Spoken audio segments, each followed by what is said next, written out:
bienvenue à tous et à toutes. Nous sommes très très heureux d'accueillir ce soir Marie-Jo Thiel qui va nous présenter ce livre absolument passionnant que certains d'entre vous ont peut-être déjà lu, Plus fort car vulnérable. Voilà, Voilà. superbe livre et donc on est absolument ravis d'entendre Marie-Jo. Alors Marie-Jo, je pense que vous la connaissez, je vais juste dire un petit mot et elle complétera. Donc Marie-Jo est médecin et théologienne. Et on pourrait dire aussi philosophe, etc. On est impressionné par sa culture, ses références et la façon dont elle comment dire, fait la synthèse de tout cela. Voilà. Donc, elle est professeure émérite à Strasbourg et donc elle a travaillé depuis très longtemps, je pense d'abord en tant que médecin, sur la question des abus.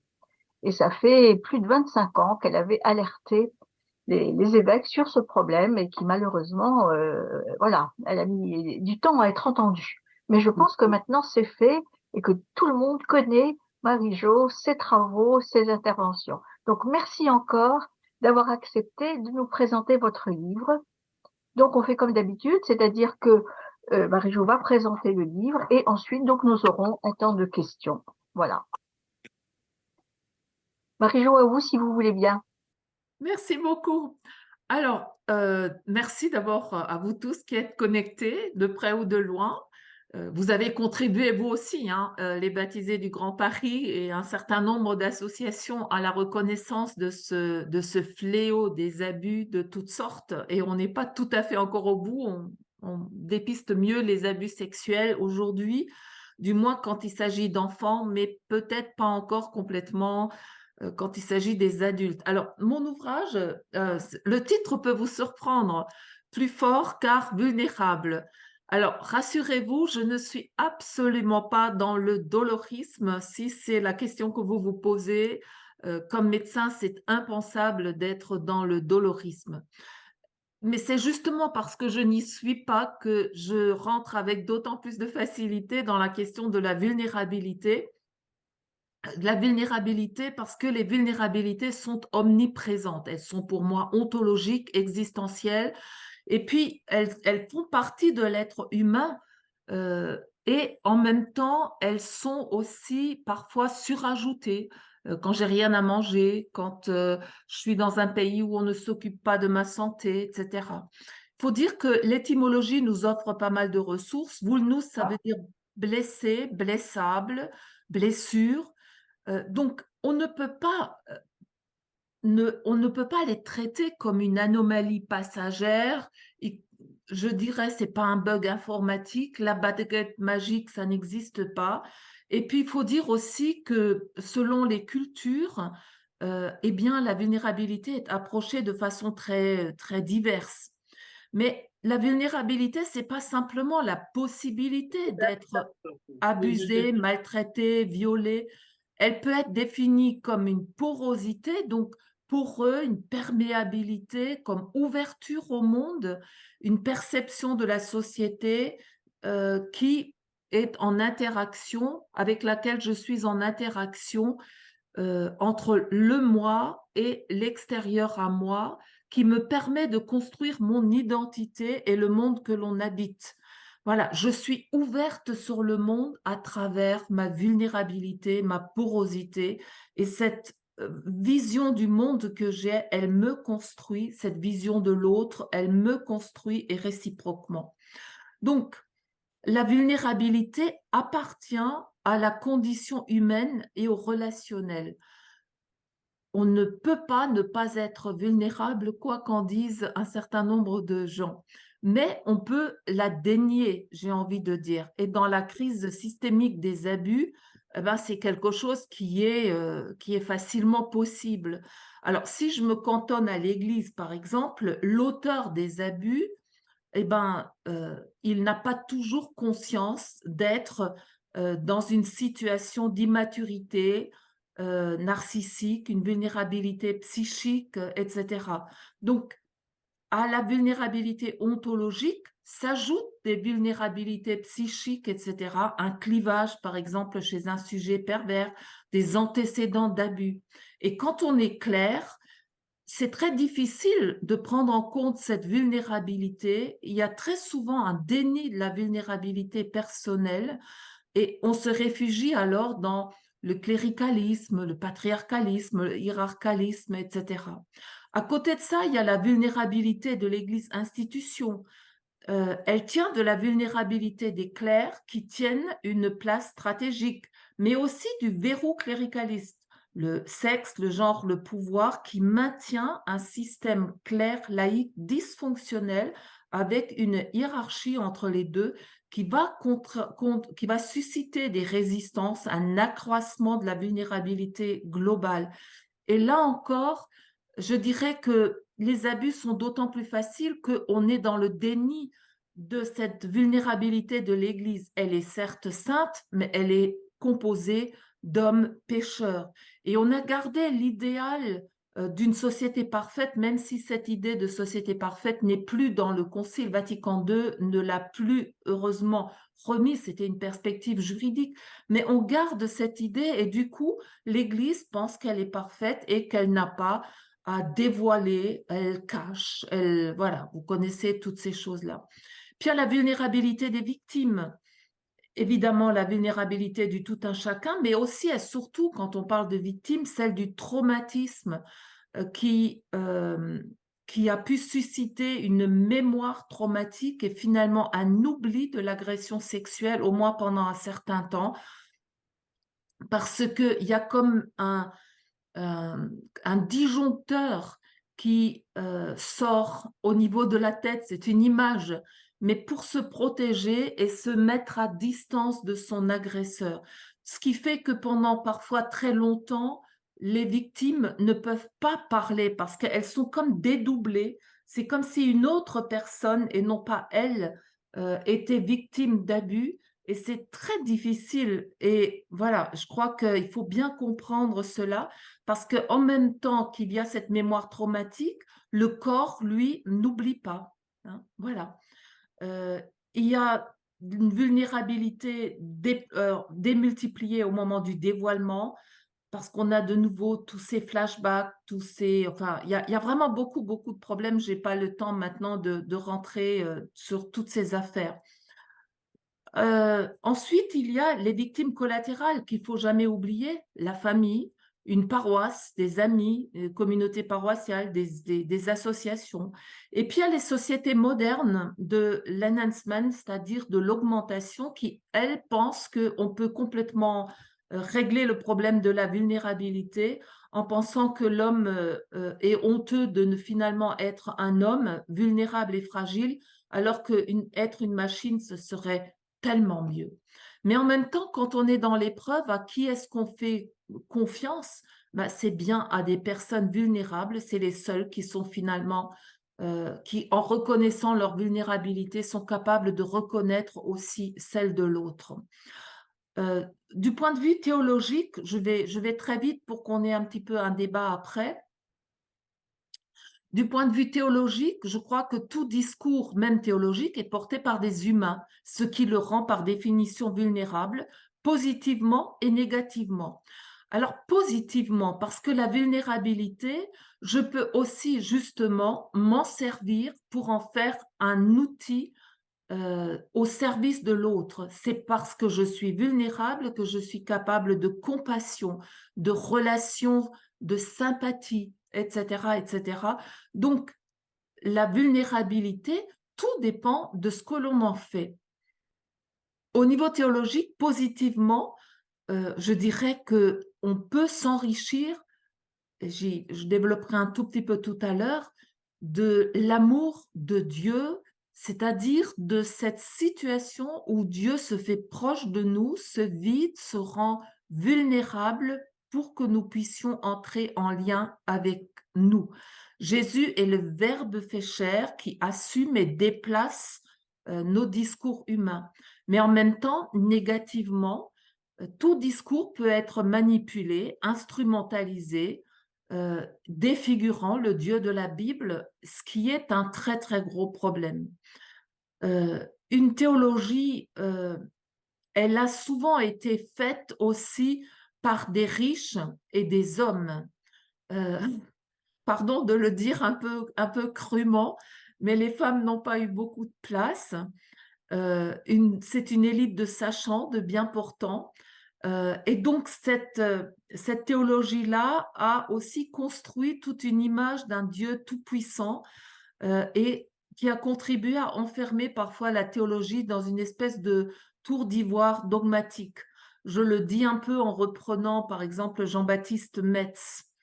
Ce qui fait que les théologies chrétiennes se trouvent aussi sur la sellette. Elles sont mises à la fois au défi de dire l'insondable amour de ce Dieu, Trine, Père, Fils et Esprit Saint, mais aussi de voir que parfois, ben, ce Dieu-là est complètement déformé et que cette image de Dieu, cette utilisation de Dieu dans la pastorale, dans l'accompagnement spirituel, accompagné, parce qu'il n'y a jamais un seul facteur, il y a toujours une multitude de facteurs, ce qui fait qu'on parle de systémique, c'est-à-dire des facteurs articulés entre eux, qui contribuent à des déformations qui ont pu susciter des abus.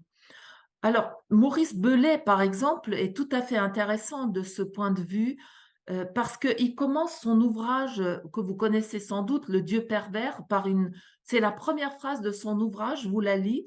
Dieu ressemble au diable, mais en pire, car il est fort, puisqu'il a la loi. L'amour est pire que la peur, car la peur permet l'agressivité, tandis que l'amour, il faut l'incorporer. Dieu m'a donné à choisir entre la mort et la mort. Le Dieu de l'Ancien Testament est un sadique, le Dieu de l'Évangile est un sadique déguisé, le Christ est une idole de terreur, Dieu est un salaud. Fin de la citation. C'est pas moi qui parle. Mais ce qui est quand même intéressant, c'est que les gens qui disent, qui profèrent ces paroles, c'est pas des ennemis. Ça, Belay le dit tout de suite après. C'est pas non plus des athées militants. C'est des chrétiens et des chrétiennes que Belay écoute soit en confession, soit dans l'analyse, puisqu'il était psychanalyste. Et donc, c'est ça ce qui est intéressant, cette image totalement déformée de Dieu qui va pousser à commettre des abus sans même qu'on s'en rende compte. Je lisais encore cet après-midi dans La Croix un article où disait que les hommes avaient une certaine image de Dieu dans une société patriarcale et ne se rendent pas compte. Et je crois que c'est ça, on ne se rend pas compte.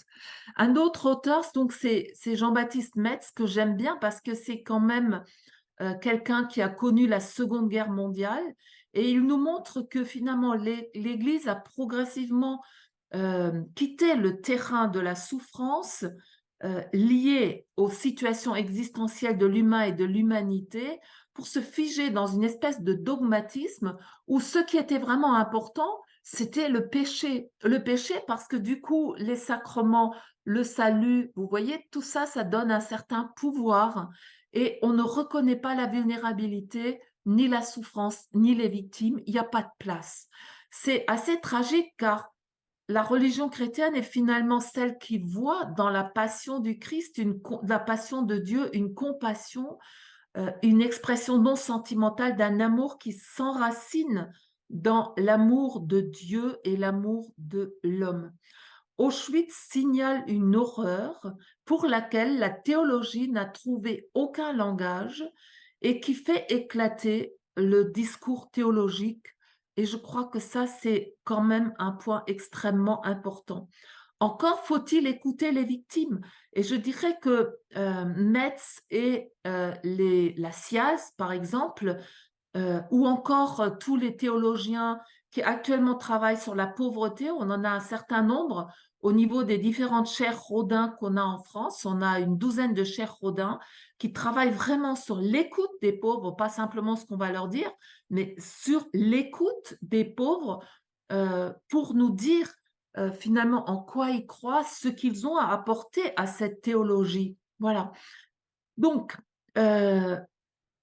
cette perspective de Metz, je la trouve très, très intéressante parce que finalement, il découvre, au sens étymologique, découvrir cette perspective où la théologie s'est égarée, loin de la souffrance, loin des pauvres, loin des victimes. Alors, j'ai pas encore beaucoup parlé du Christ, mais je crois qu'il faut relire aussi la crise des abus, la crise de toutes les souffrances sous le regard du Christ vulnérable. Quand on est malade, quand on souffre, le regard sur le monde change. Et c'est peut-être à ce moment-là qu'on ressent le plus ce qu'on appelle dans l'Évangile l'amour et la charité. La force n'est souvent qu'une façade, tout comme sans doute l'idée du Dieu tout-puissant, de l'éternel horloger, etc. Dieu est d'abord amour. Mais que signifie ce nom de Dieu? Devant la vulnérabilité surajoutée de l'épreuve traversée, Dieu, amour, nous dit, j'ai besoin de toi. L'épreuve reste à affronter, mais on est dans la compassion, c'est-à-dire la passion avec. Alors, il y a des auteurs comme François Barillon qui ont écrit des choses remarquables sur la souffrance de Dieu. Il a été critiqué pour ça, mais en même temps, moi, je trouve que j'aime beaucoup cet ouvrage. Comment croire que Dieu est amour s'il faut penser que notre souffrance ne l'atteint pas? En fait, notre souffrance atteint Dieu à travers le Christ qui est l'un de la Trinité. En même temps, parler de souffrance de Dieu, il y a eu beaucoup de résistance théologique à laquelle je rajouterais que Dieu n'est pas détruit par le feu de l'amour. Et là, il faut revenir à Exode 3.2, qui, rappelez-vous, dans le désert, Moïse cherche qui est Dieu. Le feu ne détruit pas, c'est bien le feu de l'amour, il ne détruit pas Dieu. En somme, la vulnérabilité, le ressenti de compassion de Dieu ne le détruit pas. La vulnérabilité de Dieu de Jésus-Christ est donc susceptible de déplacer radicalement notre relation à nos propres vulnérabilités. Et je crois que c'est un point extrêmement important. Parce qu'en prenant chair humaine, Jésus a adopté notre condition humaine vulnérable. Rappelez-vous l'épître aux Philippiens. Les conditions sont abyssales. Dieu, amour, est totalement vulnérable car l'amour implique la porosité de la vulnérabilité. Le Christ, c'est l'ecce homo, le ressuscité crucifié. Quand il apparaît, les disciples découvrent les stigmates de sa crucifixion, comme si la résurrection ne le guérissait pas de ses blessures mortelles. Cela donne à voir une espèce de donation continuelle, perpétuelle de la divinité dans l'humanité et une présence de l'humanité en Dieu Trinité. Donc, la résurrection ne clôt pas les pores de la vulnérabilité, elle ouvre même tout grand les pores de cette vulnérabilité. Et c'est d'ailleurs la raison pour laquelle des jeunes convertis, des jeunes qui découvrent le Christ sont infiniment vulnérables. C'est comme si Dieu avait ouvert les portes et les cœurs pour les rendre totalement ouverts à Dieu. Mais c'est vrai que s'il passe à ce moment-là un prédateur, eh ben, il va s'en saisir et ça va être la cata totale. L'expérience de Paul est tout à fait semblable. Ma grâce te suffit, ma puissance donne toute sa mesure dans la faiblesse. C'est là que finalement je suis fort, car lorsque je suis faible, c'est là que je suis fort. 2 Corinthiens 12, 9, 10, c'est le paradoxe de la croix qui travaille la foi chrétienne et déplace à la fois les rapports à Dieu et les rapports au monde. L'évangile rend vulnérable. L'évangile n'est pas un roman à l'eau de rose.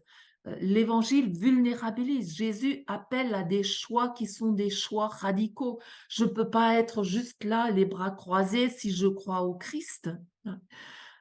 Et c'est difficile parfois d'être croyant parce que justement, je suis plus vulnérable et que j'aimerais que tout le monde croie, et ben ça me blesse, vulnérabilité, que de ne pas pouvoir convaincre, de ne pas pouvoir montrer cette grandeur de l'amour de Dieu. Alors, pourquoi des clercs et des religieux ordonnés peuvent-ils devenir des prédateurs? Probablement parce qu'ils n'ont pas pris eux-mêmes en compte cette vulnérabilisation en Christ à cause du déni de leur propre vulnérabilité. Mais l'expérience de la grâce suppose un corps vulnérable. Ceux et celles qui s'assument vulnérables deviennent d'extraordinaires confidents et on peut dire que l'évangile est source de vulnérabilité, mais d'une vulnérabilité dont il s'agit de prendre soin parce que on ne peut pas juste la laisser fonctionner comme ça. La vulnérabilité ne peut pas être laissée à elle-même. Il faut la reconnaître, l'écouter, la laisser, je dirais, s'abreuver à la fontaine de la fraternité, surtout quand les vulnérabilités surajoutées sont lourdes et crucifiantes. Prendre soin aussi de l'irréparable. Pour la question des abus, il y a la justice pénale qui appartient à l'arsenal de réparation, mais est-ce que la justice pénale peut vraiment guérir? C'est pas évident du tout. D'où le côté justice restaurative, et les croyants ont de surcroît le prendre soin divin. Voilà, je vais bientôt m'arrêter là pour qu'on puisse encore un petit peu, on pourrait parler encore de la théologie du samedi saint, des réformes, d'un tas de choses. Voilà. Bien, Un grand merci, Marie-Jo. je vais présenter brièvement le bouquin, quoi. C'est, Ouais, voilà. Pour le reste, il faut rentrer dedans, il faut lire, voilà. voilà. Donc maintenant, nous rentrons dans le temps des questions. Nous sommes assez nombreux. Donc, si vous souhaitez poser une question, le plus simple, c'est sans doute que vous cliquiez en bas de l'écran sur la petite icône réaction qui vous permet de lever la main. Voilà. Sinon, si vous n'y arrivez pas, vous levez la main et puis voilà, et vous prenez la parole. Alors, Patrice Aubert. Patrice, si tu veux poser ta question. Vous m'entendez là? Oui. Comment peut-on essayer de faire comprendre à des non-croyants l'intérêt, entre guillemets, l'utilité d'un Dieu qui se présente de cette façon-là?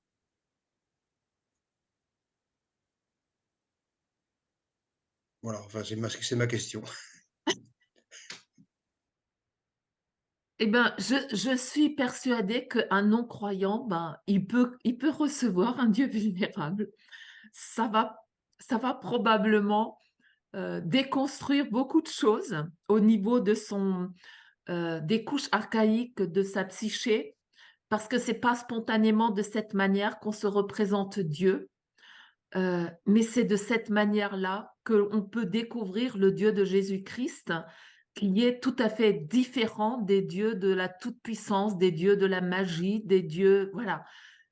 Il faut lire l'Évangile, j'ai envie de dire, Patrice. Comment voulez-vous que je vous réponde autrement? C'est pas moi qui présente Jésus comme ça. C'est l'Évangile, c'est le Christ qui nous parle de Dieu. Donc, comment peut-on faire comprendre? On n'est pas chargé de faire comprendre. On est chargé de témoigner de ce Dieu-là. Hein? Rappelez-vous Bernadette de Lourdes. Voilà. Alors, je vois que Jean-Louis lève la main également. Oui, merci beaucoup. Souvent, enfin depuis assez longtemps, j'aime pas entendre et dire le Dieu tout-puissant. Doit-on supprimer ce terme du début du credo? Alors ça, je crois qu'il y a, en fait, il faut pas pécher par excès de simplicité. En christianisme, on est dans le et conjonction de coordination, ET. Moi, quand je parle du Dieu vulnérable, je dis le Dieu vulnérable est fort, fort et vulnérable. Je pense que le Dieu tout-puissant dont on parle dans le credo, c'est le Dieu créateur, capable d'être un Dieu qui crée par sa parole, donc d'être dans la puissance. C'est peut-être pas la meilleure,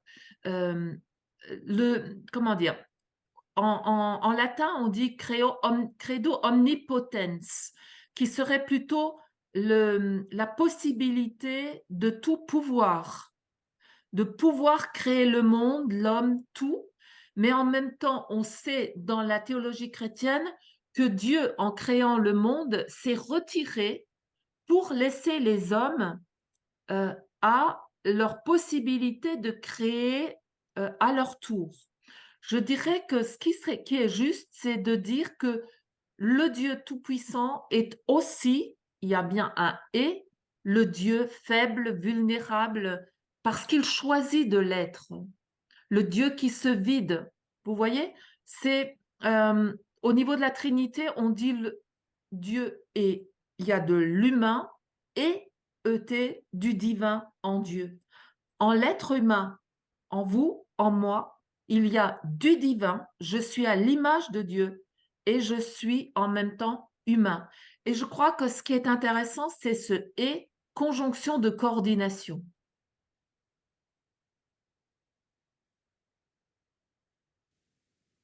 Alors, Jean-François veut poser une question. Oui, c'est pour prolonger ce que vous venez de dire qui me paraît très important et très difficile en même temps. À un moment, vous avez dit le Fils se rend vulnérable. Mais est-ce que c'est la bonne façon de parler? Parce que si on dit qu'il se rend vulnérable, ça veut dire que c'est seulement l'homme Jésus qui est vulnérable. Mm. Il doit y avoir quelque chose de vulnérable qui n'est pas lié à sa condition humaine, qui est permanent, si on peut dire, et qui même d'une certaine façon reflue sur le Père lui-même. Donc il faudrait peut-être trouver un autre mot. Enfin, je ne sais pas très bien, vous voyez ma question en tout cas. Oui, je la vois, je la partage. Oui, je suis assez d'accord avec vous. Le langage de l'incarnation n'est pas si facile que ça. En Jean, on dit qu'il plante sa tente au milieu de nous. Mais vous avez raison. Et cette vulnérabilité, elle est vraiment en Dieu. Dans le livre de l'Exode, Dieu entend la souffrance de son peuple. Hein? Et c'est bien cette vulnérabilité qui est en Dieu. Mais en même temps, le Fils, quand il prend chair humaine, il entre dans la vulnérabilité humaine. Et c'est encore une autre dimension. Mais cette dimension-là, elle n'est pas simplement celle de l'homme Jésus, elle est celle du Fils éternel de la Trinité. Je pense que c'est peut-être comme ça qu'il faut essayer de résoudre la question et essayer d'avancer. Je ne sais pas ce que vous en pensez. Oui, non, mais c'est difficile, mais je pense que c'est bien. Mais c'est une voie dangereuse, on le sent, enfin périlleuse plutôt. C'est une voie périlleuse. Même pour trouver toujours, pour mon propre bouquin, le langage juste, je me disais toujours, est-ce que c'est vraiment comme ça? Bon, mais j'accepte hein, tous les commentaires, toutes les remarques. Je trouve que c'est ça qui nous permet d'aller plus loin parce que ce sont des points qui n'ont pas été énormément travaillés en théologie. Et je trouve que c'est un peu dommageable parce que ça apporte énormément de comprendre. C'est parce qu'on travaille à partir des victimes, à partir de la souffrance humaine, comme pierre de touche. Et la pierre de touche de l'éthique et de l'éthique expérientielle, parce que moi, c'est vraiment l'éthique hein, qui est moi, je ne suis pas dans la dogmatique, je suis dans l'éthique. Et je pense que l'éthique elle est une pierre de touche pour la dogmatique. Et si vous me permettez de continuer sur ce que vous venez de dire, vous Oui, utilisez un autre mot qui est le mot porosité. Et je oui, trouve que c'est très juste parce que ça, on comprend que ça a une dimension ontologique ouais, tout de suite. Hein. ouais. C'est d'une façon, ça veut dire qu'on est sensible à ce qui se passe hors Mm, de nous. Et ça, ouais, Dieu l'est manifestement aussi. oui, Donc, enfin, il me semble que c'est une façon d'entrer dans votre sujet qui est peut-être plus facile. peut-être, oui. Ça fait moins peur que la vulnérabilité. En même temps, la vulnérabilité, je l'ai quand même gardée parce que c'est une blessure. Mm. Euh, les travaux de Winnicott sont très intéressants à cet égard. Je ne sais pas si ça vous dit quelque chose. C'est la deuxième génération de psy après Freud. C'est un psychiatre anglais qui a vécu dans les années 50, qui a écrit Le jeu et la réalité, etc. Winnicott dit que au départ, l'enfant est dans l'omnipotence. L'omnipotence, un peu ce qu'on disait avec Dieu Tout-Puissant, hein, si vous voulez. Et dans cette omnipotence, il peut tout. Et il en garde un souvenir toute sa vie dans les couches archaïques de sa personnalité. Parce que la maman le tient en continuant un petit peu l'utérus, elle répond au doigt et à l'œil de son petit. Mais en même temps, ce petit n'existe pas. Il est dans une relation fusionnelle avec la mère. Pour qu'il puisse exister comme un jeu, il doit être coupé de sa mère. C'est une blessure ontologique extrêmement forte. Et pour pouvoir consentir à cette coupure, blessure, il doit y avoir cette première étape de la mère suffisamment bonne, parce que la blessure, il la nomme, Winnicott, la mère suffisamment mauvaise, la mère à qui il en veut. Et d'une certaine manière, le fait de n'être pas moi, Dieu tout-puissant, omnipotent, ça me blesse. Au fond de moi-même, je suis bien obligée de reconnaître que j'aimerais bien ne jamais mourir et pouvoir tout. Voilà, c'est juste, voilà. Et après, je reviens à cette blessure qui est quand même une blessure fondamentale, mais une blessure qui est finalement celle qui me permet de comprendre l'autre, celle qui me permet de m'ouvrir, celle qui me permet d'être dans cette porosité, c'est-à-dire le relationnel, mais une relation qui, dans le même temps, est toujours quelque chose de risqué. Toute relation est risquée, même avec la mère au départ, même avec le père, etc. Donc, ça dit aussi quelque chose de cet ordre-là, j'ai envie de dire. Bon, voilà. Oui, moi je pense il faut conserver cette notion de vulnérabilité et moi je dirais il faut vraiment que ça devienne une catégorie morale et théologique. Je pense qu'il il faut se battre pour cette notion parce que justement elle est très riche. Moi je trouve que vous êtes aussi tout à fait dans la ligne par exemple d'une réflexion comme celle de Lévinas qui nous dit que il faut partir de l'éthique. Mm. Et dans l'éthique, effectivement, nous sommes vulnérables à l'égard de l'autre. C'est l'autre qui est premier et qui, en un sens, me permet de me situer. Hein. Il va jusqu'à dire je suis l'otage de l'autre. Je trouve qu'il y a vraiment là une grande, comment dire, c'est pas encore vraiment rentré dans nos mentalités parce qu'on part toujours finalement de la connaissance ou de la dogmatique et pas de l'éthique. Mm. Je pense qu'on doit, nous aussi, en théologie, comprendre que l'éthique n'est pas le parent pauvre de la théologie, mais au contraire, la théologie première. Hein. Et oui, et oui. Et oui. Comme disait Lévinas, l'éthique, c'est la philosophie première, c'est la métaphysique. Philosophie première, absolument. Non, mais je m'en vois ravie, mais il y a quand même peu de gens qui disent ça. En général, on nous dit qu'on a les mains sales parce qu'on est toujours dans la gadoue de la complexité humaine. Donc, les moralistes et les éthiciens, ils n'ont pas toujours la bonne réputation au niveau de la théologie. Ils n'ont pas les mains pures. Mais il vaut mieux pas avoir les mains pures que de ne pas avoir de mains. Voilà.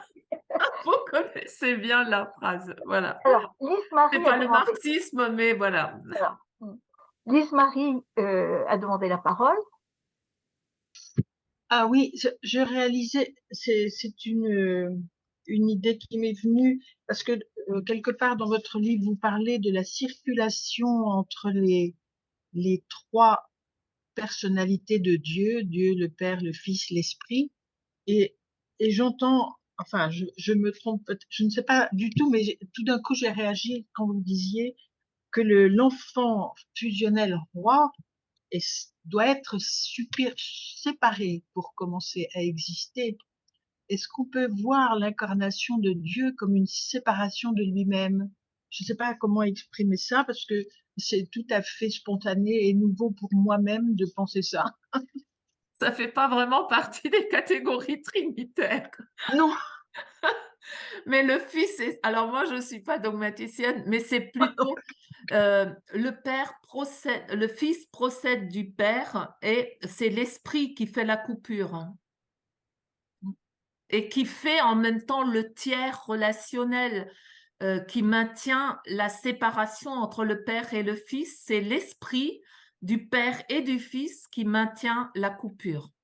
Donc, l'incarnation est en fait prévue de toute éternité à l'intérieur même de la création. La création implique déjà l'incarnation et la mort, résurrection du Christ et la venue de l'Esprit Saint. On ne peut pas séparer ces différents mystères de la foi parce qu'ils nous disent chacun un aspect de cette réalité divine qui reste malgré tout toujours à distance.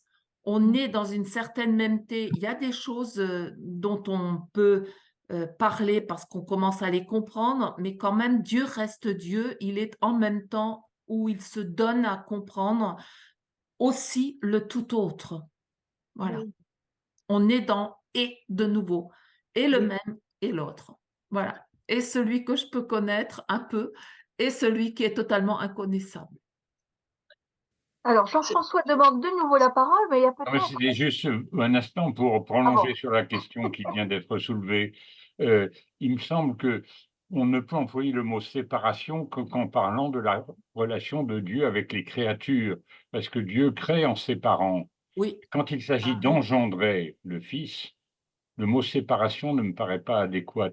Non. C'est un peu ça la différence entre créer et engendrer. Oui. Tout à fait, vous avez raison. Je confirme. Alors, de nouveau Patrice, mais si d'autres veulent prendre la parole, surtout n'hésitez pas. Oui, oui, absolument, hein. Ça me fait penser, vous avez évoqué le fait que l'homme est créé à l'image de Dieu et j'ai toujours été, intéressé par la notion de père, sans doute de mère. On est, en tant que père ou mère, absolument tout puissant par rapport à son enfant et en même temps complètement démuni par rapport à son enfant. Et pour moi, toutes choses égales par ailleurs, bien entendu, mais j'essaye de comprendre Dieu dans cette notion de paternité. Euh, il y a une très forte vulnérabilité du parent qui est sans doute liée à l'amour qu'il a vis-à-vis de son enfant et qui fait que il est extrêmement dépendant de lui. Et en renversant la phrase Dieu est à l'image de l'homme, je me suis toujours demandé si on pouvait la retourner en disant Dieu est l'homme est à l'image de Dieu, Dieu est à l'image de l'homme. C'est-à-dire qu'est-ce qu'on apprend sur Dieu en regardant l'homme. Ça c'est une chose qui m'intrigue un peu parce que on ressent bien que l'homme est un mélange de choses, pour pas parler de façon caricaturale, bonnes et mauvaises. On voit que dans la création, il y a des choses qui me semblent bonnes et mauvaises et qui renvoient à Dieu. Et si j'ai bien compris, il n'y a pas un Dieu bon et un Dieu méchant, mais il y a un Dieu qui est un ensemble, qui crée la vie, qui crée la mort. Et nous sommes nous-mêmes porteurs de vie et porteurs de mort. Et voilà, tout ça m'intrigue un peu, en fait. Oui. Et vous voulez que je vous réponde quoi? Ouais, je le Je dépose vous écoute.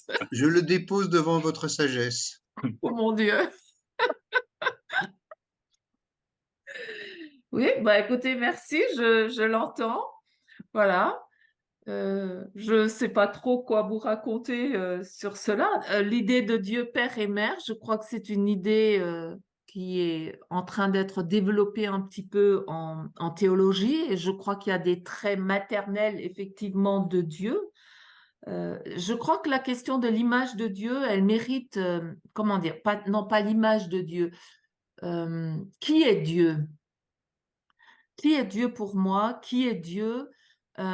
Eu égard à justement cette perspective d'un Dieu tout-puissant, d'un Dieu magique, d'un Dieu éternel horloger, d'un Dieu, etc.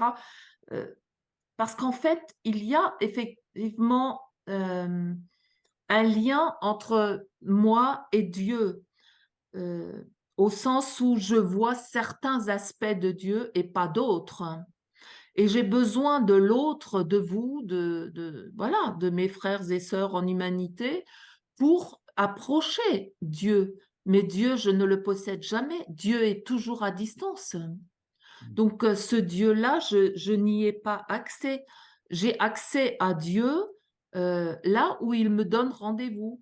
Et ces lieux de rendez-vous, ben, c'est l'autre, le frère, la sœur, c'est les sacrements, c'est la nature, c'est le cosmos, c'est ce qu'on appelle les lieux théologiques. Mais en même temps, tous les lieux théologiques, y compris le non-croyant, l'être humain, parce qu'il est à l'image de Dieu, mais tous ces lieux théologiques où je peux rencontrer Dieu, là où 2 ou 3 sont rassemblés en mon nom, je suis là au milieu d'eux, eh bien, ils sont tous articulés.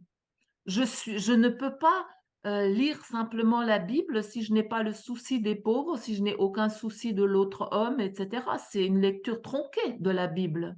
Je peux la lire, oui, mais enfin, bon, voilà. Ça suffit pas, c'est ça ce que je veux dire.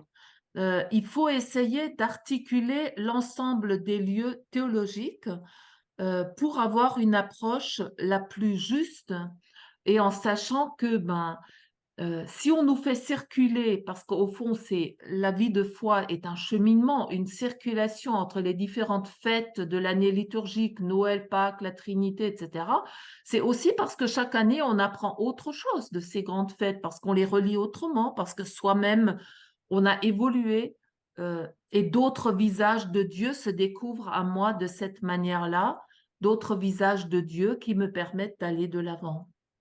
Mais c'est un travail qu'on n'a jamais fini.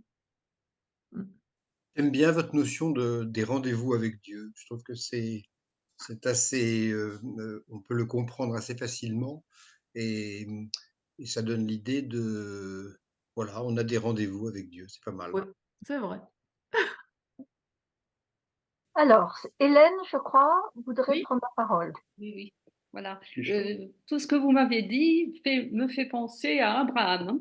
Voilà, nous sommes en train de travailler la Genèse avec Roselyne Dupont-Roch. Ah, très bien, ouais, c'est bien, ouais. À partir du livre d'André Vénin.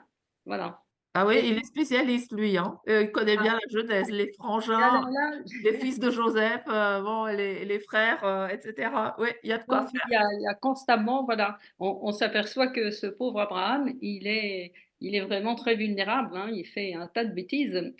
Oh, ils en font tous, hein. Voilà. Et donc on tient, et malgré tout, bon, mais l'alliance reste et ça marche. Voilà. Donc il y a ces deux côtés-là, je trouve que c'est intéressant, c'est un bon modèle, je trouve. Voilà. Et Ouais. puis, c'est vrai qu'on parle constamment de la séparation qu'il doit faire avec son père, etc. Oui, oui, oui. La ligature d'Isaac, c'est un peu ça, quoi, hein. C'est la séparation entre le père et le fils. Voilà. Oui. Ouais. Oui, oui. Mm. Voilà. C'est ça ce qui est intéressant, c'est qu'on peut relire la Bible à partir de nombreuses perspectives, hein, y compris psychanalytiques, parce que André Hénin a beaucoup travaillé avec Jean-Daniel Cos, avec l'équipe aussi de Montpellier 7, etc., au niveau œcuménique. Et c'est intéressant leur travail de collaboration pendant des années, parce que Jean-Daniel est mort maintenant, mais voilà, c'est assez intéressant. Ouais. Voilà. Donc, c'est juste ce que je voulais dire. Marie Balmary aussi, des gens comme ça, hein, c'est pas mal. Ça fait penser, et je trouve ça rafraîchit notre image de Dieu. Absolument. C'est comme s'il y avait de nouvelles, voilà, on va de découverte en découverte, de révélation en révélation, des rendez-vous en rendez-vous, hein. Ça, c'est pour Patrice. Voilà, merci. D'autres questions?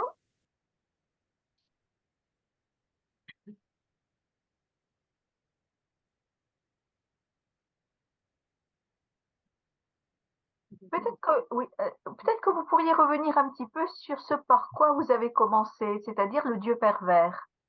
Je pense que c'est intéressant aussi par contraste. C'est-à-dire, vous voulez que je parle de quoi? Du Dieu pervers? Tout à fait. Vous avez commencé par une citation donc de Maurice Bellay. Oui, absolument. Il faut pas trop s'attarder là-dessus, mais je pense que c'est quand même intéressant de. Puis vous avez démarré par là. Oui, parce que c'est un travail de conscientisation et de déconstruction qui doit s'élargir à toute l'Église. Et ce qui est intéressant chez Bellay, c'est qu'il part non pas d'un discours théologique, mais il part de ce qu'il entend des victimes. On a fait il n'y a pas longtemps un colloque à la CEF entre les moralistes lathèmes et c'était ouvert au grand public et la commission doctrinale des évêques. Et on est parti de la parole des victimes. Et je trouve que c'est très intéressant parce que écouter la parole des victimes, au niveau théologique, ça donne une toute autre consistance à ce qu'on doit réfléchir. Et je trouve que c'est vraiment pas mal parce qu'on ne peut pas juste ignorer cela parce que les coupables, très souvent, ont dit des choses terribles à leurs victimes en se justifiant, en se servant de distorsions cognitives, c'est-à-dire d'usage inapproprié, une herméneutique, une lecture inappropriée de la parole de Dieu ou d'une règle monastique, etc. Jésus aimait les enfants, et ben du coup, je peux aimer les enfants, quoi, et je peux m'en servir du point de vue de la pédophilie. Vous voyez? Mais bon, là, ça, c'est un peu caricatural, mais c'est ce type de problème. L'amour est toujours prêt à se retourner en haine. On n'en est jamais très, très loin. Donc, les paroles entendues dans ce contexte par Bellay, ça rejoint le discours des auteurs de violences sexuelles. Je dirais que le message évangélique est totalement retourné, inversé, tronqué, mais en même temps, certains passages de la Bible se prêtent plus facilement à ce renversement que d'autres. Prenez par exemple l'image de la femme Ève, mais mon Dieu, mais ça a traversé les siècles. Sylvaine, que je vois en ligne, elle a écrit sur ce sujet récemment encore, mais c'est vrai, c'est tragique et ça reste dans les mentalités de manière très très forte. On dit non, non, non, on n'est plus, mais en fait, dans la réalité, on y est encore. Donc, il y a vraiment pas mal de choses à déconstruire, à être attentif, etc. Si vous regardez le langage des victimes, très souvent, bon, quand c'est additionné à des clercs qui soi-disant savent et que la victime répond au clerc, ben, vous êtes le curé, vous devez savoir, etc., ben, ça pose quand même de sacrées questions. Voilà. Merci. Jean-François a relevé la main. Merci. Oui, moi je voulais. Il y a beaucoup de dimensions dans votre livre. Bon, la discussion a surtout conduit sur les aspects théologiques, mais il y a beaucoup d'autres aspects. Et je souhaiterais revenir sur l'aspect fonctionnement ecclésial, organisation de l'Église. Parce qu'il me semble que si j'ai bien compris, une des conséquences de l'approche par la vulnérabilité, c'est aussi de dire personne n'est tout puissant, même le chef d'entreprise, il n'est pas tout puissant dans son entreprise, et même le pape n'est pas tout puissant dans l'Église, etc. Il me semble que cette approche-là conduit obligatoirement à la séparation des pouvoirs. Oui. Et du coup, elle percute de front le droit canon, parce que le droit canon, il n'est pas du tout construit par la séparation des pouvoirs. Et donc, il y a une tension, me semble-t-il, entre la démarche que vous proposez et l'organisation de fait de l'Église, qui en fait est une organisation qui n'accepte pas facilement la limitation du pouvoir, puisque à tous les niveaux, il n'y a pas de séparation. Enfin, vous voyez ce que je veux dire, je m'exprime mal, mais... Oui, non, mais je suis tout à fait d'accord. C'est effectivement, il faut bien comprendre, là, je ne vous ai pas beaucoup expliqué dans le systémique, etc., les différentes perspectives, mais au fond, tout se tient dans l'Église. Donc, c'est au clair, séparer des femmes qui sont impures dans des sociétés patriarcales qui détiennent le pouvoir et qui détiennent tous les pouvoirs. Et il n'y a pas d'indépendance non plus des pouvoirs, donc pouvoir exécutif, législatif et judiciaire. Le judiciaire commence à se dénouer un tout petit peu, mais à peine. bon, avec les derniers textes, avec la réforme du droit canon, mais bon, on va pas très très loin, mais c'est vrai qu'il faut, je pense vraiment, déconstruire la perspective du cléricalisme et du clerc qui détient tous les pouvoirs, sexe, pouvoir, genre, qui est le nœud en quelque sorte de ce fonctionnement systémique. En fait, et c'est très difficile du coup à réformer parce que si vous tirez un fil, tout le reste va venir. D'où la difficulté à légiférer et à faire quelque chose. On préfère actuellement laisser filer au niveau de l'éthique sexuelle en particulier.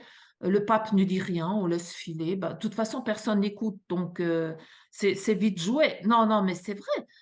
Qui écoute au niveau de la contraception?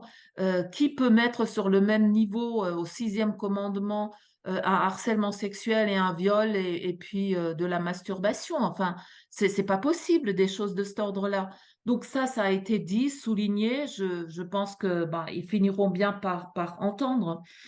Après, je pense qu'il faut véritablement une réforme du statut du clerc parce qu'il est quand même tout à fait central. Pour moi, il faut vraiment une réforme euh, du clerc au niveau de l'ordination. Je pense qu'il faut vraiment qu'on arrête ce côté de la différence ontologique entre clerc et laïc. Nous sommes un peuple de baptisés où tout le monde est frère et sœur. C'est le baptême qui est premier. Quoi qu'on en dise, rien ni personne n'est au-dessus du baptême, hein. Donc, le baptême est premier, c'est lui qui conditionne tout. Et donc, à partir de là, je pense qu'il faut repenser les ministères et les repenser de manière beaucoup plus large en fonction des charismes. Saint Paul ne parle dans sa structuration de l'Église des origines que à partir de la perspective des charismes et non pas d'ordination, etc. Cette perspective des charismes, c'est une Église tout entière ministérielle et charismatique, sans différence ontologique, mais qui permettrait une multitude de charismes. Tout à l'heure, je parlais de cet petit ouvrage de Guylain Lafon, Petit essai sur le temps du pape François. J'étais étonnée que Guylain Lafon, qui était un moine de la Pierre qui vire, qui est mort maintenant depuis 3 ans, ait été autant d'avant-garde par rapport à cette question d'une église charismatique, ministérielle, ouverte.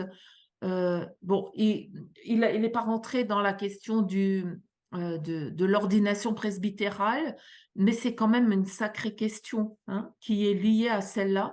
Quand on renverse la pyramide avec Lumen Gentium, une pyramide renversée comme image de l'Église, ça renverse tout et ça permet, au fond, ça devrait permettre cette réforme-là, mais c'est vrai que tous ceux qui sont aux manettes, c'est des clercs et quand on a le pouvoir, on ne l'abandonne pas. Voilà, c'est ce que vous voulez que je vous dise, moi. Je le vois pas seulement dans l'Église, je le vois partout et vous le voyez comme moi, je suppose. Voilà, donc, que faisons-nous? Voilà, pas évident, pas évident, pas évident. Voilà. Alors, une bonne nouvelle tout de même, Marie-Jo, vous l'avez dit tout à l'heure, vous allez présenter ce livre dans un colloque à la Grégorienne. Oui, absolument. Voilà. Et pas seulement, c'est un gros truc, hein, parce que c'est une journée entière, hein. C'est ce qu'on appelle une leçon. C'est une co-organisation entre la Grégorienne et l'université LUMSA à Rome. Et donc, pendant toute une journée, on discute de cet ouvrage-là. Donc, moi, je le présente, je discute, je réponds avec eux. Je ne sais pas trop ce qu'ils m'attendent d'ailleurs, mais voilà. En C'est tout cas, une lecture à recommander. Voilà, une lecture recommandée et recommandable. vous Voilà. l'avez noté. Hélène ou Jean-Louis, je ne sais pas. Merci beaucoup. Pour faire suite à ce que vous venez de dire à l'instant après Jean-François, moi je propose à notre présidente que le groupe BGP n'emploie plus du tout l'expression la place des laïcs, mais qu'il parle de la place des clercs. Bon, c'est une petite proposition pratique. Est-ce que l'on peut vous poser, madame, une question actuelle à la suite de votre démission de la commission sur les foyers de charité? Mais si vous ne voulez pas répondre, vous ne répondez pas. Hein. Que s'est-il passé? Parce que j'ai pas eu au téléphone mon ancien évêque. Nous habitons en Essonne. Mon ancien évêque, le cher Michel Dubost, là-dessus. Oui, bah, le cher Michel Dubost, il a été démissionné. Il a été démissionné par le dicaster Vie, Laïcité, Famille à Rome, mais en fait aussi sous l'influence des 2 délégués apostoliques actuels qui sont donc aux manettes et qui cherchaient à être aux manettes seuls. Donc, ils ont reproché beaucoup de choses non justifiées à Michel Dubost, qui sont irrecevables, mais bon, il y a beaucoup de choses derrière. Hein. Je ne peux pas tout vous dire, mais il y a aussi la place de l'Emmanuel, il y a beaucoup de choses et une commission qui ne veut pas… Nous n'avions aucune indépendance. Ils voulaient contrôler notre travail, mais une commission indépendante, voilà, elle est indépendante ou elle n'est pas. Donc, c'est pas possible. Ils n'ont jamais débloqué le moindre centime. Hein. Nous, on travaillait gratuitement comme chercheurs, mais il nous fallait un secrétariat, il fallait quelqu'un qui prenne des notes, un numéro de téléphone, des choses de cet ordre-là. Mais ils n'ont jamais débloqué le moindre centime. Voilà. En cherchant tous les prétextes possibles et inimaginables, on s'est fait mener en bateau. Voilà. Bon, je ne rentre pas plus dans les détails. Oui, j'avais cru qu'il y avait eu une dispute entre Dubost et vous-même et la commission. Ah non, entre moi et Dubost, non, jamais. Non, non, pas vous, mais la commission. Non, non. Non, c'est pas du tout ça, c'est pas vrai. Oui. Nous avons toujours soutenu Michel Dubost. Non, c'était pas entre… La dispute, c'était entre les 2 délégués apostoliques et Michel Dubost. Donc, les 2 actuels, ils l'ont mis dehors, pour ainsi dire, parce qu'il les dérangeait. Non, pas entre la commission et Michel Dubost, non. Nous avons toujours collaboré en toute fraternité. Mais Michel Dubost ne se mêlait pas de nos affaires. Vous voyez, il était tout à fait honnête à ce niveau-là. Il nous laissait faire. Et il voulait que ce soit une commission indépendante. Ce qui est tout à son honneur. Non, en tout cas, soyez rassurés de ce point de vue-là. Non, mais en général, je dis clairement quand ça va pas, ça va pas. Mais là, il a rien fait, le pauvre. Il a fait son job, il a bien travaillé. Mais bon, ben voilà, ça porte pas toujours des fruits, même si on travaille bien, vous voyez. Les commissions indépendantes sont quand même assez mal vues, hein, dans l'ensemble. Elles sont pas évidentes, hein, parce qu'il y en a d'autres qui ont démissionné aussi. Et bon, on doit être les 3e ou 4e commissions indépendantes à démissionner parce que pour non-indépendance. Ah oui. On arrive presque à la fin. Est-ce qu'il y a une autre question? Sinon, Marie-Jo, je vous inviterai volontiers à parler de votre futur livre qui prend la suite de nos conversations de ce soir et qui va paraître en septembre, si j'ai bien compris. Fin septembre, début octobre. Voilà. Oui. Alors, ça sera un ouvrage sur le célibat obligatoire du prêtre. Ça s'appellera La grâce et la pesanteur à propos du célibat obligatoire des prêtres. Au fond, c'est ça la question. Hein. C'est pas le célibat en tant que tel, parce qu'un prêtre peut choisir le célibat s'il s'y sent bien, bah, tant mieux, et il y en a qui le vivent très très bien. Mais tout le monde ne vit pas bien le célibat et il y a quand même beaucoup de prêtres qui ont une double vie, qui quittent le sacerdoce ou qui sont renvoyés ou qui sont démis de l'état clérical, etc., etc. Donc, le prochain ouvrage, ça sera donc chez DDB avec Antoine Bélier, qui a changé de Salvatore à DDB, d'où le fait que je suive Antoine chez DDB. Voilà. Donc, c'est pas mal, c'est une sacrée réflexion aussi, parce que l'histoire du célibat dans l'Église, c'est pas une sinécure, hein, ça je vous le dis. Hein. Ouah, c'est pas rien. Ensuite, j'analyse un petit peu les facteurs qui ont conduit l'Église à demander l'obligation du célibat, un peu contre les premiers intéressés, parce qu'on s'est situé du côté du monachisme et parce qu'on a mis les femmes de côté. Et puis avec un renforcement, donc au moment d'abord de la réforme grégorienne, puis du Concile de Trente, et puis après le Concile de Trente, voilà. Mais en même temps, bon, Presbyterorum Ordinis reste un texte qui reprend un certain nombre d'arguments, pas tous, parce qu'à cet égard, je dirais que Vatican II est un peu resté au milieu du gué, hein, un peu comme ce qu'on disait tout à l'heure de Lumen Gentium à propos du lien entre le sacerdoce des clercs et le sacerdoce commun des fidèles. Donc, il y a quand même à creuser. Et donc, à la fin, ce que je propose, c'est précisément une église tout entière ministérielle et charismatique. Voilà. Donc, avec ordination des hommes, ordination des hommes mariés, mais que comme première étape, parce qu'il faut prévoir quand même des étapes. On ne passera pas de l'un à l'autre comme ça du jour au lendemain. Donc, je pense qu'il y a des choses à creuser. En tout cas, c'est pour moi, j'évoque un certain nombre de pistes dans le dernier chapitre qui seraient à évaluer théologiquement. Parce que moi, je suis au niveau de l'éthique et donc je suggère des pistes, mais qui devraient être reprises. Voilà. Mais écoutez, ça sera Voilà. Moi, tout je à vous fait en souhaite une bonne passionnant. réception aussi Merci et une bonne beaucoup. lecture. Donc, je reviens sur le premier livre hein, que vous avez tous vu, donc Plus fort car vulnérable. Hein, tous les mots sont importants. Voilà. Oui, Donc, voilà. c'est aussi paru chez Salvatore. C'est une lecture vraiment à la fois passionnante et roborative, je dirais. Voilà. Infiniment merci. Voilà. Et puis Merci à peut-être vous. à une prochaine fois. Voilà. Voilà. Claudine, est-ce que je Merci, peux, bravo. est-ce que je peux poser une question? Allez, Patrick. J'ai cru comprendre que Marie-Jo, vous étiez de Strasbourg. Oui. Donc vous Enfin, je ne suis avez, pas de Strasbourg. J'ai passé ma vie à l'université de Strasbourg. Voilà. non, mais ça veut dire que vous avez un certain nombre de réseaux alsaciens.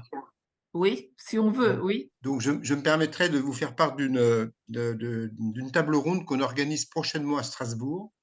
J'y suis pas Et forcément parce que j'habite à 100 km de Strasbourg. d'accord. Mais sans doute vous connaissez des Alsaciens, des Alsaciennes de bonne De volonté. bonne volonté, oui. Bon, d'accord. Donc je vous contacterai alors. Ok, très bien. Voilà, bonsoir à tous. Merci Bonsoir. infiniment pour cette belle rencontre. Et puis, à bientôt. Et Et merci aux baptisés du Grand Paris. c'était avec joie. Bonsoir à tous. Peut-être que je vais Bonsoir. vous rappeler le calendrier. Donc, nous avons une prochaine réunion, Un livre, une voix, avec Philippe Bourdaine à propos de son livre, mais on parlera aussi probablement un peu plus largement peut-être du synode. Donc, ça sera le 28 28 mai. mai. Voilà, 28 mai. Voilà.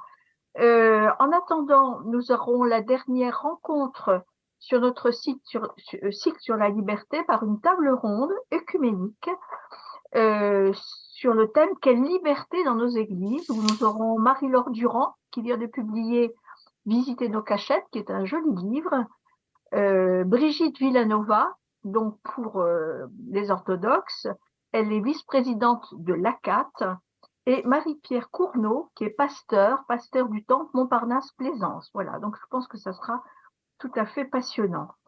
D'autre part, nous aurons le 20 juin une rencontre avec Michel Chambon, qui est un théologien qui est basé à Singapour et qui viendra nous parler des chrétiens et en particulier des catholiques en Asie. Il est lui-même chargé d'un service qui justement s'occupe de ces questions.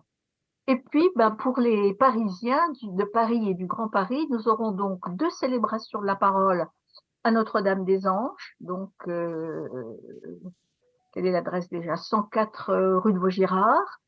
Donc, conversation dans l'esprit, sont des célébrations de la parole, le 22 mai et le 12 juin. Voilà, mais vous pouvez retrouver, je pense, toutes ces informations sur le site baptisédugrandparis.fr.